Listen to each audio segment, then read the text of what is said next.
علامات وقف، وقف کے معنی ٹھہرنا، یعنی قرآن پاک پڑھتے پڑھتے کس طرح اور کہاں ٹھہریں کہاں نہ ٹھہریں، اس کے لیے نیچے لکھی ہوئی علامات قرآن مجید میں جگہ جگہ بنی ہوئی ہیں۔ جہاں جس طرح کی علامت ہو اسی طرح سے رکنا چاہیے، ان علامتوں کا لحاظ رکھنا چاہیے تاکہ قرآن کو پڑھنے میں مزہ آئے۔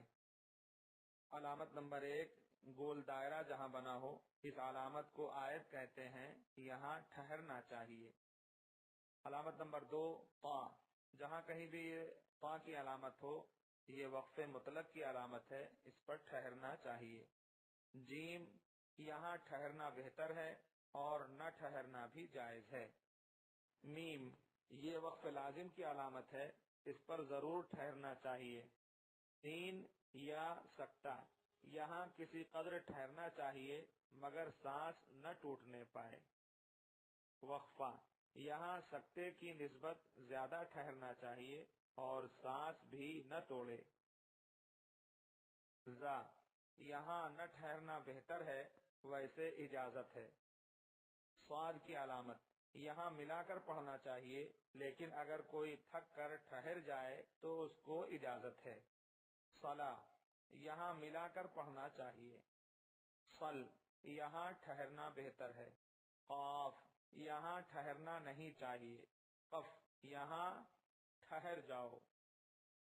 5 نمبر، جہاں پر یہ 5 گنتی کی علامت بنی ہو، یہ آیت کوفی ہے، مثل گول علامت کے حکم میں ہے۔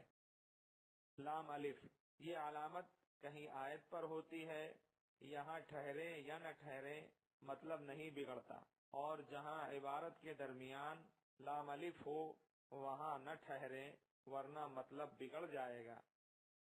کاف، مطلب یہ ہے کہ پچھلی آیت میں جو علامت آ چکی ہے وہی یہاں بھی ہے۔ مع، مطلب یہ ہے کہ یہاں 3 جملوں میں سے جن 2 کو چاہو ملا کر پڑھو۔ آخر میں ایک ہدایت بیان کی گئی ہے کہ جہاں کہیں علامات جو اوپر بیان کی گئی ہیں یہ ہوں تو ان پر عمل کرنا بہتر ہے۔ اگر آیت کے بیچ میں سانس ٹوٹ جائے تو اس کلمے کے آخری حرف کو ساکن کر کے سانس توڑے، پھر پیچھے سے ملا کر یعنی لوٹا کر 1-2 حرف جوڑ کر آگے سے ملا کر پڑھیں۔